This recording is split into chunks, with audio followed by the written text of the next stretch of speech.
여러분 안녕하십니까? 굿모닝 인포맥스입니다. 저는 김준성입니다. 네, 안녕하세요. 홍선혜입니다.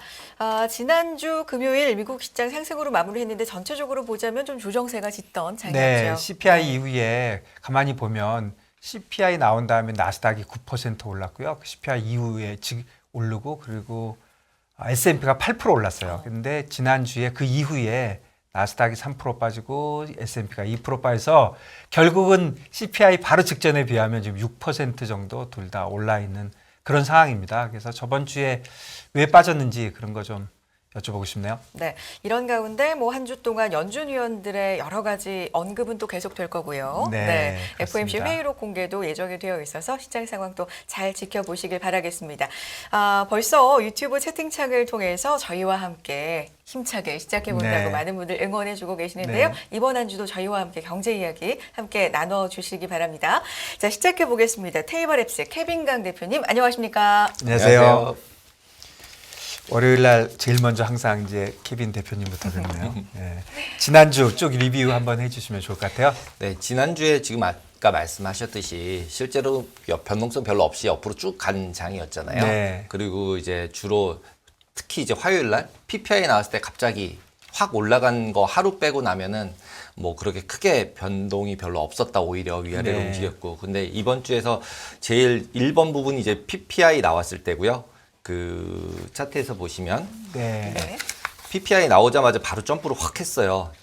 그러니까 예상이 0.4였는데 0.2가 발표되면서 실제로 네. 점프해서 올라간 다음에 쭉 옆으로 가다 갑자기 확 내려갔잖아요. 네. 이게 하루거든요. 그 하루 안에. 저 때가 이제 러시아 미사일 발사가 있었어요. 네. 그래서 미사일 발사가 있으면서 차트 한번 밑으로 쭉 밑에까지 쭉 보시면은 그 파란색이 있고 빨간색이 있고 밑에 이제 이자율이 있는 거거든요. 10년짜리 네. 이자율, 2년짜리 이자율. 네. 두 개 보시면은 미사일이 실제로 발사가 일어나니까 달러가 강세가 되고 그다음에 빅스가 올라가고 그리고 미국 금리가 빠지더라라는 걸 확실하게 인트라데이로, 그러니까 일중에서도 똑같이 움직이는 걸 보실 수가 있어요. 네. 그죠? 네. 그래서 실제로 저런 데이터들이 다 연동이 돼서 움직이고 있다. 근데 여기서 눈여겨볼 만한 게 뭐냐면 금리는 저렇게 해서 내려간 다음에 반등을 못 했어요. 네.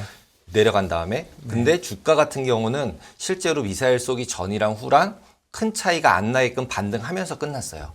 지금 네. 차트를 보시면. 네. 그래서 지금 저렇게 이제 어떤 이벤트가 장중에 발생을 했을 때 그걸 어떻게 소화하느냐. 저게 이제 바이든이 아닌 것 같다 이런 코멘트를 날렸고 네네. 그다음에 그 다음 날에 실제로 발표가 됐잖아요. 우크라이나가 이제 잘못한 거다. 뭐 이렇게 발표가 되면서 금리 같은 경우는 그렇다고 해서 회복이 됐냐 보시면 회복이 안 됐어요. 네. 그래서 실제로 주가랑 금리 부분 움직이는 부분들에 있어서 저런 뉴스들이 어떻게 반영이 되는지 한 번쯤은 생각해 보시면 좋을 것 같아요. 네. 네. 그리고 이제 3번 부분은 이제 블러드 총재, 닐 카시카리 총재 뭐 금리 인상 얘기 계속했고 그 다음에 특히 이제 블러드가 이제 7% 얘기까지 해버렸어요. 맞아요. 네. 그러다 보니까 당연히 금리가 점프를 했죠. 밑에 보시면은 금리가 점프를 하고 그 다음에 주가가 확 내려가 버렸죠. 그러면서 이제 빅스들이 올라가 버리고 달러 인덱스도 확 올라가 버리고. 근데 의외로 빅스 같은 경우는 상대적으로 조금밖에 안 올랐어요. 그러니까 미사일 쐈을 때랑 그 다음에 7% 얘기했을 때랑 보시면은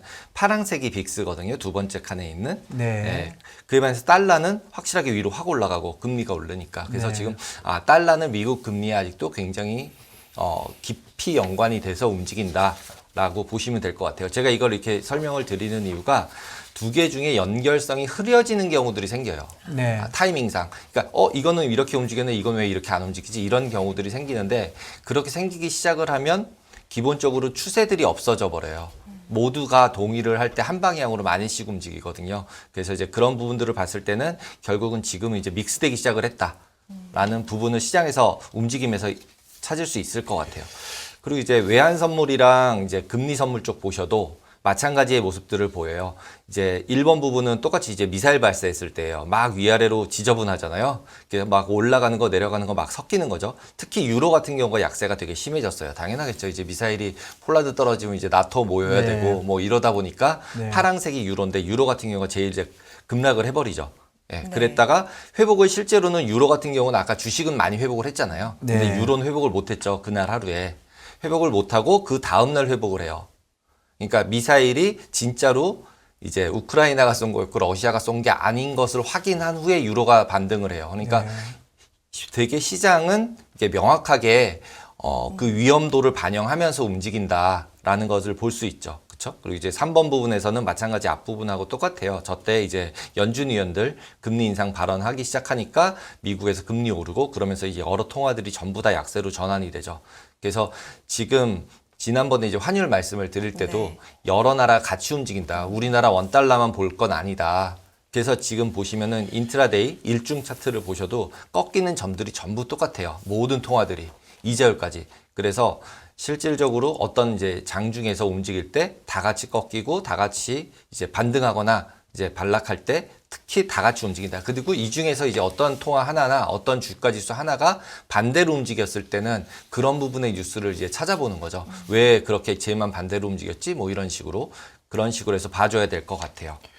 저번 주를 가만히 생각해 보면 그냥 일주일 동안 쭉 보면 네. 특별한 건 없었지만 PPI가 그 주식을 쪽으로 하면은 좀 포지티브하게 나왔고 파지티브하게 나왔고 경제 지표도 전체적으로 약하면서 믹스. 주가에 이제 좀 네. 약간 그래도 포지티브한 느낌 정도. 그 다음에 G20 정상들이 약간 포지티브했고 그게 이제 좋은 쪽 뉴스고. 좋은 쪽 뉴스죠. 나쁜 뉴스는 대표적인 게 뭐 블러드 총재 7% 맞는 네. 말인지 틀린 말인지 모르겠지만 하여간 7% 얘기하고 그 연준 위원들 다 이상한 소리 하고 네. 그 다음에 미사일은 물론 나중에 좀 좋아졌지만 미사일 영향 미쳤고 컸죠, 되게. 암호화폐 나빴고 네. 이 정도인데 암호화폐는 이제는 이제 너무 나빠가지고 근데 암호화폐는 네. 별로 영향은 자체적으로는 이제는- 나쁘지만 주식에는 별로 영향이 네, 없다. 이제는 영향이 없고 오히려 이제 암호화폐 쪽은 신뢰도가 무너지는 느낌이 좀 있어요. 그러니까 FTX 하나의 문제가 아니라 에이 이거 다 막 예를 들자면 뭐 돈 빼가지고 별장 샀다 그러고 막 집 살 때 돈 빌려줬다고 이런 소리들 나오니까 이제 너무 좀 막 간 거죠. 그러니까 이게 관리가 하나도 안 되고 있구나. 이런 이제 컨센이 되면서 오히려 약간 저는 관심에서 좀 멀어지는 오히려 예. 예, 그런 느낌이 좀 있습니다. 그러니까 정확한 확인된 바는 없지만 그런 이야기 나오는 것 자체만으로도 네, 이미 아니 그 확인이 거의 됐어요. 그러니까 뭐 이제 집을 샀다 지금 이런 이제 얘기요? CEO가 바뀌면서 어. 청산 관제인들이 들어가서 이제 관리를 하는데 임직원들한테 막 그 메신저로 저 대출해 주세요. 그러면 그래 해줄게. 그러면 이제 승인 난 거예요. 원래는 이제 회사에서는 이제 뭐 대출이거나 어떤 일이 일어나면 이제 서류를 올리잖아요. 그렇죠. 그랬는데 이제 절차가 있고. 그런 일들이 전부 다 이제 너무 그렇게 아마도 제 생각에 슬랙이나 이런 이제 소프트웨어를 통해서 하긴 했겠지만 어떤 뭐 결제 서류 이런 거 하나도 없이 이제 그냥 됐으니까 이제 신뢰도가 확 내려가는 그런 느낌이 좀 있습니다. 뭐 암호화폐 쪽에 이런 신뢰도가 떨어져서 거기서 쇼텀 트레이딩하는 쇼텀 머니들이 오히려 암호화폐 안 하고 네. 오히려 정기 시장으로 넘어와서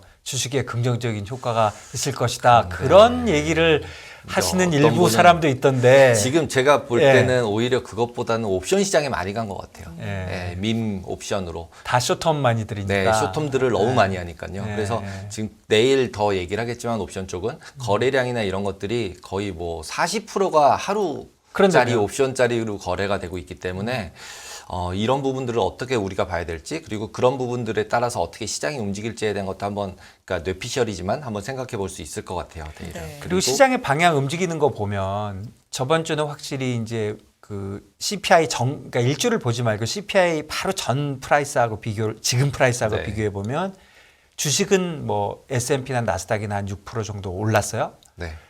그 다음에 외환도 111이었던 게 107이니까 한 4% 움직인 거 사실 엄청 맞습니다. 움직인 거예요. 네, 많이 움직였습니다. 그리고 보면 금리가 이제 그만큼 내려야 되는데 금리는 10년짜리는 그래도 한 30bp 내렸는데 내렸는데 2년짜리 거의 안 내렸죠. 한 10bp 내렸나? 그게 이제 침체를 예. 이미 생각을 하고 있다라고 봐야 될 것 같아요.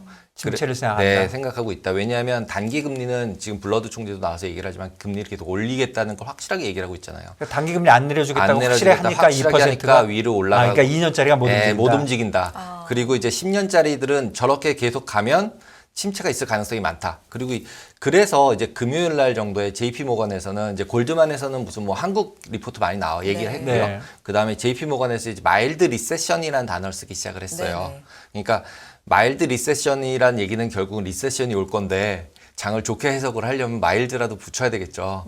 예, 그리고 짧게 마일드한 리세션이 올 것 같다라는 식으로 JP 모건에서 가고 있고 그 단어들이 이제 리세션이라는 거를 이제 받아들이는 이제 좀 시장에서 그런 모습이라고 봐야 될 것 같습니다. 네, 그래서 미국의 실질 금리는 2년이 아니고 10년이라고 봐야 되잖아요. 그렇죠. 롱텀으로. 그러면은 결국 주식 시장, 외환 시장이 실질 금리 시장하고 연계가 되고 네. 그리고 단기에 그 페드 금리의 영향을 받는 시장하고 좀 분리가 된다면 지금 얘기하신 대로 마켓의 포커스가 인플레이션에서 경기 침체로 가는 것이다. 네. 이렇게 주장하는 사람도 꽤 있는데 그러니까 저도 제가 네. 지난주에 아마 그렇게 말씀드렸던 것 같아요. 그러니까 네. 인플레이션이라는 언급보다 침체라는 언급이 더 많아질 것 네, 같다라고 설명을 드렸었는데 거기에 지금 이번 주에 뉴스 보면서의 플로우에서는 이제 리세션은 리세션인데 이제 마일드를 붙인 거죠. 그러니까 이제 올라가도 그렇게 좀 이제 도망갈 여지를 주는 리세션이라고 하면 대부분 이제 폭락을 생각을 하잖아요. 네. 그리고 과거 차트를 보시면은 지난번 보여드린 것처럼 그레이한 존이 들어가면 리세션 존이죠. 이제 프레드 차트에서 들어가면 주가가 무조건 내려갔었으니까 사람들이 전부 다 이제 그 방향으로 보는 거죠. 그러면서 풋을 계속 베팅을 하고 있지만 실질적으로 보면은 그 반복된다라고 이제 다들 얘기를 하시잖아요. 근데 이제 저는 생각할 때 반복이 계속된다고 생각하진 않거든요. 반복스러운 거지. 그러니까 예를 들면 나선형으로 이렇게 돌아가면 이쪽 앞에서 보면은 맨날 똑같이 반복하는 것 같지만 올라갔다 내려갔다 올라갔다 내려갔다 봄, 여름, 가을, 겨울 똑같이 매일 바뀌지만 매년 실제로 똑같은 봄은 없고 똑같은 가을은 없잖아요. 매년 특징도 있고. 네, 특징도 네. 있고 그래서 그 아주 미세한 부분들이 계속 바뀌고 있다라고 이제 저는 생각이 들어요. 그래서 네. 이제 과거에 너무 이렇게 이랬으니까 저랬고 이걸 퍼센티지로 얘기할 수는 있겠지만 뭐 99% 100%가 아니기 때문에 어디까지나 네, 확률적으로 확률적으로 네, 그렇다는 거지 실질적으로 그걸 너무 이렇게 맹신하고서 포지션을 너무 과도하게 싫거나 이런 거는 별로 그렇게 바람직하지는 않은 것 같습니다. 그러니까 JP 네네네. 정보도 다르고 네. 시장 상황도 변화가 됐으니까 네, 똑같은 맞습니다. 수는 그렇죠. 없겠죠. 아, 완전히 똑같은 상황이 네. 되기는 좀 어렵고 JP 모건은 예. 마일드 리세션 얘기를 했다고 하는데 네. 골드만삭스는 또 가까스로 피할 것이다. 네, 피할 것까지 얘기를 했죠. 했더라고요. 예, 예. 네. 그러니까 리세션을 마일드하거나 가까스로, 네, 피하거나, 피하거나. 예. 그러니까 약간은 파지티브하게 계속 보려고 노력을 그러니까요. 하고 있다라는 게 이제 느낌입니다. 네, 그것도 있고 결국 인플레이션에서 침체 쪽으로 포커스가 바뀌면 그거는 분명히 주식시장에 포지티브 할 것 같아요. 인플레이션은 너무 모르는 거잖아요. 너무 무섭고. 그런데 이제 좀 바뀌었으니까 구글의 그 워드 크라우드 이런 거 한번 누가 해줬으면 좋겠네. 인플레이션이 많이 나오는지 리세션이 많이 나오는지. 신승우 대표님에게 좀 네, 부탁드립니다. 한번 해야 되겠네요. 저번에 한 거. 예. 네. 트렌드 분석 한번 네. 해달라고. 예, 예. 한 보시면 지난 될 뭐 것 일주일. 같아요. 예.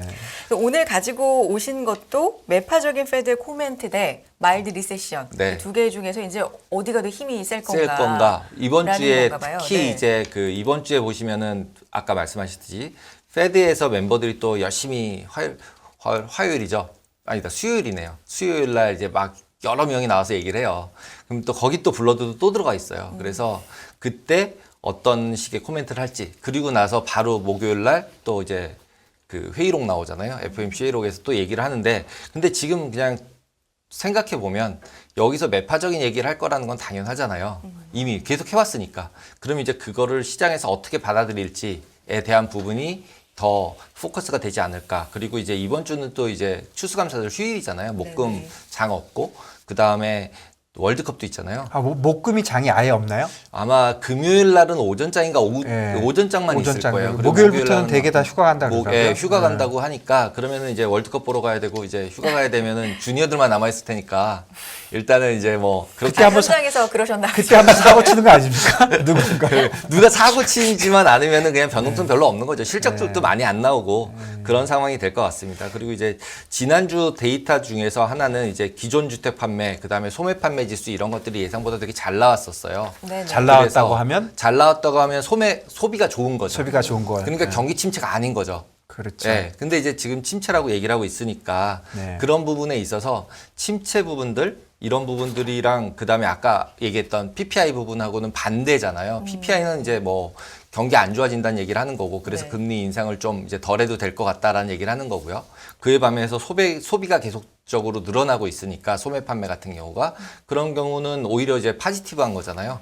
걔네들이 이제 섞이고 있다는 거죠. 제가 아까 말씀드렸던 것처럼 이제 그러니까 차트도 섞이고 있고 그다음에 펀더멘탈도 섞이고 있고 그리고 지금 나스닥 종목 이제 주간 종목 보시면은 이제 빨간 예전에는 초록색으로 쫙 갈리고 빨간색으로 쫙 갈렸었잖아요. 네, 이제 근데 레인보우가 됐네요. 이제는 이제 막 이제 초록색, 빨간색 막 섞이고 맞습니다. 그다음에 구글, 마이크로소프트 반대로 움직이고 그다음에 아마존과 애플이 반대로 움직이고 예, 이런 상황들이 섞이고 있기 때문에 지금 현재 시장 상황은 약간 믹스되는 분위기다라고 보시는 게 맞을 것 그럼 같습니다. 여기서 이렇게 찌글찌글하게 가다가 위로 팍 튀거나 밑으로 이제 팍 내려가는 어디론가 겁니까? 가겠죠 이제 예, 어디론가 가야 될 것 같다라는 생각이 들고요. 그리고 내일 할 거를 잠깐 말씀을 드리면은 옵션 제가 이제 매번 나왔을 때 말씀을 드렸었는데 네. 이제 그때는 주로 이제 이민희 나스닥 옵션을 가지고 말씀을 드렸어요. 왜냐하면 네. 저희가 이제 테크 주식을 좋아하잖아요. 네. 그래서 나스닥에 포커스를 해서 말씀을 드렸었는데 이제 뉴스들을 보다 보니까 S&P가 너무 볼륨이 커서 이제 S&P도 이제 조금 더 디테일하게 보려고 해요. 그래서 일단 나스닥 같은 경우 보시면은 풋옵션하고 콜옵션이 봤을 때 나스닥 같은 경우는 콜옵션들이 더 오픈 인터레스트 미결제 약정이 증가를 했어요. 더 지난주 같은 경우는. 그리고 실질적으로 오픈 인터레스트 자체가 점점점 증가를 하고 있어요. 네. 네. 근데 풋보다 콜이 더 증가하고 있다. 그러니까 콜 쪽에 베팅을 하는 사람들이 나스닥의 입장에서는 증가하고 있는 거죠. 네. 네. 근데 이와 반대로 이제 지금 이 나스닥 옵션 같은 경우는 12월 달 만기일이에요. 12월 16일 날 만기일인 거고요. 예. 그래서 이제 S&P 옵션으로 그래서 바꿔서 보시면은 아까 10,000 계약 정도 뭐 그랬는데 S&P 쪽으로 가시면은 100만 계약이 오픈 인터레스트예요. 근데 저게 10,000 계약이 한 1조 원 넘는 거거든요. 이게 노셔널 기준으로는 같아요. 노셔널이 조금씩 달라요. 다른데 이게 나스닥은 한 비슷하게 보면 돼요. 23만 불 정도 네. 되고 그다음에 S&P는 20만 불 정도 되거든요. 별 차이 없는 거네요. 네, 별 차이는 없어요. 그러니까 여기 한 계약이면 여기도 한 계약 비슷하다 이렇게 봐도 비슷하다. 되겠네. 네. 예, 예. 그러니까 이제 그 곱하기 하면 거의 이제 200빌리언 막 이렇게 나오는 거죠. 네. 그래서 실제로 지금 S&P 옵션이 훨씬 더 볼륨이 많다. 미결제 약정도 많고. 예. 그러니까 전 세계에서 어쨌든 헤지 펀드가 됐던 누가 됐던 이제 주식을 하는 사람들이 S&P 옵션들로 헤징을 되게 많이 하고 그다음에 이제 기계들도 당연히 제일 이피션트하게 되고 그다음에 빅스도 S&P 옵션 가지고 만드는 거고요. 그래서 이제 S&P 옵션 쪽을 좀 더 봐야겠다라는 생각이 들어서 제가 가져와 봤습니다. 그래서 지금 S&P 500 스탠다드 옵션이라는 게 있고 그리고 매 주일마다 있어요. 옵션도 엄청 많아요, 종류가. 근데 네. 일단은 스탠다드 옵션하고 위클리 옵션 두 개가 거래 볼륨이 제일 많기 때문에 그 두 개 위주로만 보시면은 실제로 오픈 인터레스트 자체가 이미니 S&P 500 옵션 쪽 12월물 만기로 보시면은 한 풋옵션이 80만 계약, 그다음에 콜옵션이 40만 계약 정도의 오픈 인터레스트를 가지고 있어요. 미결제 약정을 가지고 있어요. 그래서 풋이 더 많이 증가하고 있다. 네. S&P 입장에서 봤을 때는 올해 이제 12월 16일 날 만기인 옵션 기준으로 봤을 때. 그리고 이제 지금 제일 핫한 거는 이제 위클리 옵션이에요. 위클리 옵션이 제일 핫하고 지난주 금요일 날 만기됐던 위클리 옵션이 거의 유사일에 거의 제일 많아 보이는 느낌이에요. 네, 엄청 그런데면서요. 만기가 됐던 게. 근데 위클리 옵션은 그야말로 위클리니까 뭐 트레이딩 데이로 한 4일밖에 안 되는 거잖아요. 아니, 이제 위클리 옵션이라는 게 매주 만기짜리를 한 달 전서부터 쭉 거래를 해와요. 그래서 누적이 계속 되어 오다가 그렇지만 근월물을 제일 많이 알잖아요. 근주물이죠. 근주물. 매주 물을 하나씩 네. 다 하고 있는 거예요. 월화수목금도 만기일이 다 있거든요. 그래서 실질적으로 이번 주 만기 거면은 실질적으로 지금 여기 보시면은 지금 위클리 옵션에 대한 이제 오픈 인터레스트 미결제 약정 변동분 보여드리는 건데 네. 지난주 같은 경우 위에서 아래로 확 내려갔잖아요. 미결제 네. 약정이. 네. 이게 이제 금요일 날 만기돼서 없어진 거예요. 그게 다시 올라가는 거죠. 이제 여기서부터 다시 올리겠죠. 그쵸, 예. 그다음에 이번 주가 지난주 만기일 날 금요일 날 만기된 게 어땠냐면 콜옵션이 만기된 게 끝까지 살아 있어서 오픈 인터레스트가 32만 개가 있었고요. 그다음에 풋옵션은 80만 개가 있었어요. 네. 그러니까 기본적으로 풋 쪽으로 엄청 베팅을 했다는 얘기죠. 이미 엄청. 그다음에 행사가 된 거. 그러니까 행사가 됐다는 얘기는 옵션이 만기에 행사 가격, 그러니까 팔 수 있는 권리를 가격보다 그러니까 더 옵션 산 사람이 돈을 벌었다. 번 걸었다 네, 이렇게 네. 보시면 되죠. 그렇게 된 경우가 겨우 5%도 안 돼요. 네. 실제로 행사돼서 돈을 받아간 사람이 3만 계약밖에 안 되는 거예요. 그러니까 보험 들고 있다 이렇게. 네, 봐야 보험 되겠네요. 들고 있다 보험료 다 날린 꼴인 거고 풋은 콜은 그래도 48%가 행사가 됐어요. 그러니까 오히려 물론 이게 다 CPI 연동돼서 아까 초기에 네. 말씀하셨듯이 네네. 7, 8% 올랐기 때문에 오른 것 때문에 콜이 행사가 된 거죠. 그래서 저렇게 보시면은 아 이게 풋옵션으로 많이 쏠렸다고 얘기를 해도 장이 그쪽으로 간다라고 생각하면 안 된다. 이게 이제 제가 내일 드리려고 하는 이제 역발상 뭐 이런 말씀을 드린 거예요. 뉴스에서는 뭐 풋옵션이 굉장히 많고 풋콜 페리티가 너무 안 좋아서 아래쪽으로 베팅한 사람들이 많아졌다 이런 뉴스들이 계속 나오고 있는데 그런 뉴스들 쪽에 포커스를 할 때 그냥 뉴스상에 이 나오는 결과물들로 그냥 해석하는 것이 아니라 실질적으로 그쪽으로 갔다면 어떠한 상황들이 되지 않으면은 실질적으로 오히려 반대로 가는 경우들도 많다. 가격은 콜이 더 비쌌다는 분석도 있는데. 가격이 예. 이제 비싸고 싸고는 네. 솔직히 저는 뉴스들을 별로 신뢰하지 않는 이유 중에 뭐냐면 옵션의 가격은 단기물을 가지고 얘기했을 수도 있고 장기물을 가지고 네. 얘기했을 수도 있고 종류가 너무 많아요. 네. 예, 그래서 어느 한쪽 부분에 대해서 이렇게 치우쳐지게 보기보다는 제가 그래서 오픈 인트레스트를 가져오는 이유가 가격은 어떻게 생각하면 선물 가격이 비싸지느냐 싸지느냐에 따라서 고평가가 이제 선물이 고평가가 되면 콜이 비싸지고 저평가되면 콜이 싸지거든요. 그래서 오케이. 단기적으로는 실질적으로는 뭐 콜이 비싸졌을 수도 있고 풋이 싸졌을 수도 있어요. 근데 중요한 거는 어쨌든 뭐 지난 일주일 동안에 거의 뭐 10년, 20년 내에 가장 많은 거래량 뭐 콜과 옵션. 풋의 네. 그 비율 페리티의 뭐. 차이, 뭐 금액의 차이, 뭐 별게 다 난리를 치고 있으니까 뭔가 그쪽에서 뭔가 힌트를 얻을 수도 있는 네. 그런 것 같아요. 오늘 그래서 내일은 네, 좀. 약간은 조금 더 디테일하게 네. 제가 약간 그 CME에서 자료를 좀 예. 받아가지고 엑셀로 예. 만든 자료까지 해서 설명을 한번 드려보도록 하겠습니다. 좀 쉽게 부탁드립니다. 물론 네. 뇌피셜이지만 예. 벌써 어려워졌습니다. 네. 오늘 매파적인 페드의 발언들 또 마일드 리세션에 대한 얘기 시작은 믹스드되는 네. 성향을 보이고 있다라는 현상적인 의미에서 또 내일 얘기해 주실 네, 부분까지. 옵션 쪽에서는 네. 내일 말씀을 드리겠고요. 그냥 이번 주나 이제 한 이번 달 말 정도까지는 제 생각에는 그냥 좀 박스권이 아닐까. 믹스되는 상황들. 그리고서 이제 12월 달 이제 FOMC를 또 기다리면서 이제 그때 얘기들을 더 하지 않을까라고. 근데 이번 주에 생각이 그 페드 네. 연준 그 페드 분들 또 말 많이 하잖아요. 네. 그런데 저는 그런 생각이 들어요. 두 가지인데 하나는 저번 주에 그렇게 나쁘게 얘기한 사람이 일주일 만에 말 못 바꾸는 못 건 바꾸죠. 확실하잖아요. 네. 저번 주에 한 명인가만 조금 뭐 중간쯤 얘기했고 다 나쁘게 얘기했으니까 그러니까 당연히 나쁜 얘기가 나올 것 같고 특히 블러드 같은 사람은 자기가 7% 얘기했는데 지금 마음 바꿀 수 없잖아요. 일주일 동안. 그리고 또 한 가지는 연초에 엄청 틀렸잖아요. 그래서 욕 엄청 먹었잖아요. 이 사람들 약간 보상 심리 있는 것 같아요. 연초에 나 너무 틀려가지고 너네들 나한테 괴롭혔는데 나는 그냥 이렇게 할 거야. 뭐 약간 그런 느낌. 그리고 연준 뭐 어디의 중앙은행도 마찬가지지만 네. 제1의 목표는 물가 안정이기 때문에 네. 뭐 자산 시장의 붐업을 보다는 원하지는 네, 않는 그렇죠. 거죠. 현재는. 그거 네. 보고 치킨 게임이라고 블룸버그에서 얘기했어요. 그러니까 치킨 게임이라는 게 뭐냐면 자산시장 좋으면 나쁘게 얘기하고 네. 나쁘면 좋게 얘기하고 이게 치킨 게임 하듯이 돌듯이. 그러니까 이제 치킨 갭이라기보단 저는 중앙은행이나 네. 연준의 목표가 변동성 축소라고 생각하거든요. 네. 예, 중앙은행들도 FX 움직임의 변동성을 축소시키기 위해서 개입을 하는 거지 변동성을 키우려고 개입하는 건 아니니까 오르면 좀 내리고 싶고 내리면 좀 올라가게 하고 싶고 그 페드 이런 것 분들이 같습니다. 주식시장 너무 자주 보는 것 같아요. 나보다 저보다 더 이거 열심히 보고 있는 것 같아요. 좀 살살 봤으면 좋겠어요. 네, 그런 이야기를 또 한 주간 시장이 어떻게 소화를 할지 예. 살펴보도록 하겠고요. 내일도 좋은 얘기 부탁드립니다. 테이블 앱스 케빈 강 대표였습니다. 대표님 고맙습니다. 감사합니다.